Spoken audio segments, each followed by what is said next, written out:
All right, it is Good Friday, April 7th, and I'm headed to the turkey woods. Would have been there this morning first thing if I knew that there was going to be a break in the rain, but I didn't go to bed till 1 last night, and I was checking the weather all the time, and it was showing that it was going to just continue raining. So I didn't plan on going, and then woke up about 6:30 this morning and it wasn't raining. So I've got to scratch the itch. I posted a video from last Sunday morning before church where I almost got one. That evening before, he was in a food plot nearby, so I knew he'd be roosted somewhere close. And he was, and therein lies the details in the video. I went the next Tuesday morning because it was supposed to be one of the only pretty days of the week. So I took off for a couple hours and went, and never heard a gobble, never saw anything. And then the following morning, I had to run out to my deer lease to get a trailer. And then I had to go to work. And as I'm hooking up the trailer, oh, I heard him. He was only like 300 yards from the truck.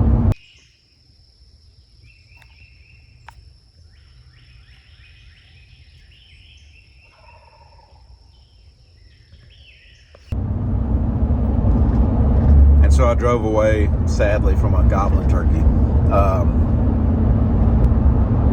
Yeah. And so anyway, yesterday evening, he was in the same food plot that he was in last Saturday evening. And of course, I know where he roosted after that last Saturday evening. So I've got a good idea of the location, approximately where he might have roosted last night. Of course, now it's 10 after 8 in the morning. So I'm expecting that they're already well off the roost. I don't know if they're going to gobble. It's been raining. It's going to start raining again here in maybe an hour or so. But we're going to give it a shot.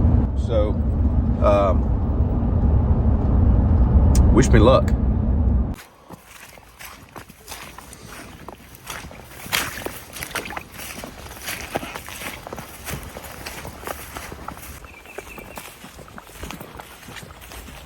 All right. I just set up and called. I say set up. I just hit a slate call there. See if I could hear anything. I did not. I'm just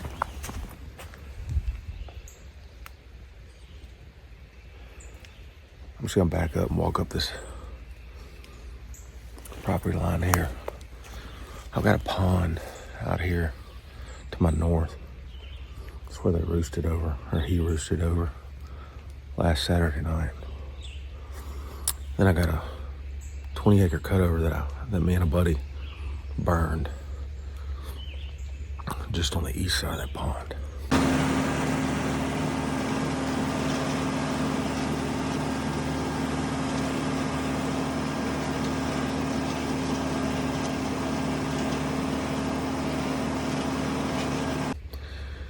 So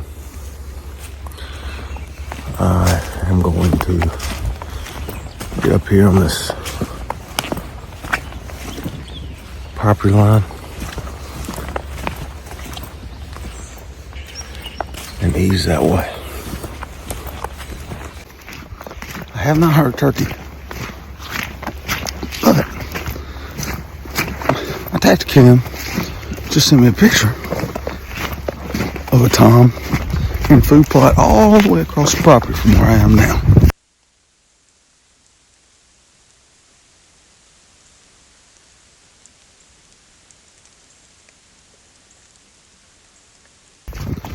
So, thank God for the trail cameras. And thank God it's not hot, because I'd be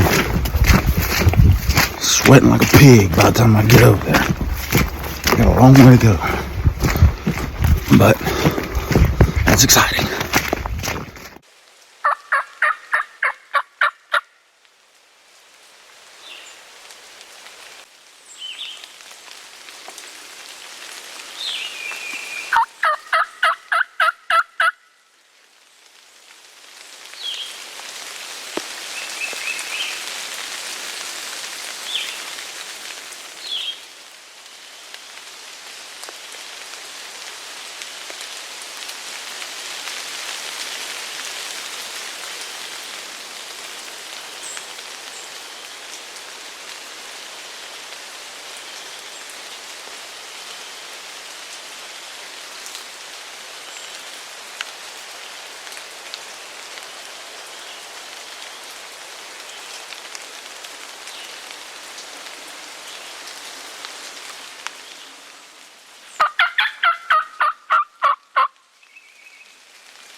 Are you kidding me?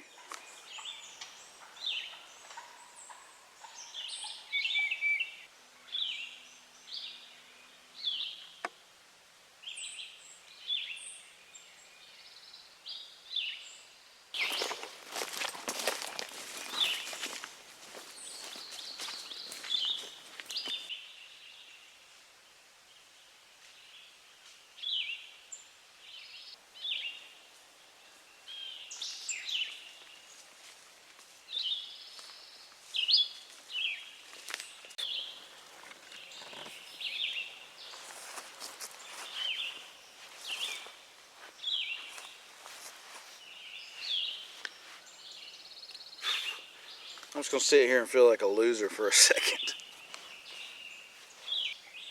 Turkey was not more than 35 yards.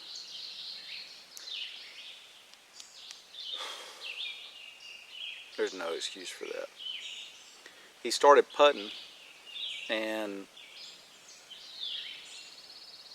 I didn't know if he wasn't buying into the decoys, if he was about to spook. I didn't know what he was about to do, but I just got tunnel vision is all there is to it, and I didn't even see that brush I was shooting through. I just know he started putting and had that head straight up, and I wanted to take a shot before he started taking off in the opposite direction, and I sure did. Man, what a great hunt.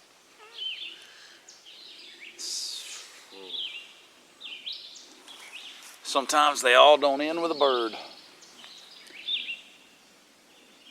More times than not, they don't end with a bird. Great hunt, a lot of action. So he was gobbling over on the other side of the pond this morning. That's where you heard him, and that's where I set up. But then it sounded like he was coming to the west instead of to me. And so I just kind of laid off of him, and sure enough, his gobble was getting further and further away. So I ended up getting up, running around the pond, came around the pond over here, and stopped and listened, and he gobbled, and he was still back here, but he was definitely moving in the opposite direction from my first set. So I threw these decoys up and called, and of course he was right here on the side of the ridge, coming down from the pond, and I mean, you saw the rest. Couldn't have worked any prettier, other than if he'd have just strutted right up to the face of these decoys and given me a 20-yard chip shot. But it just don't always happen that way. Man, what a bummer.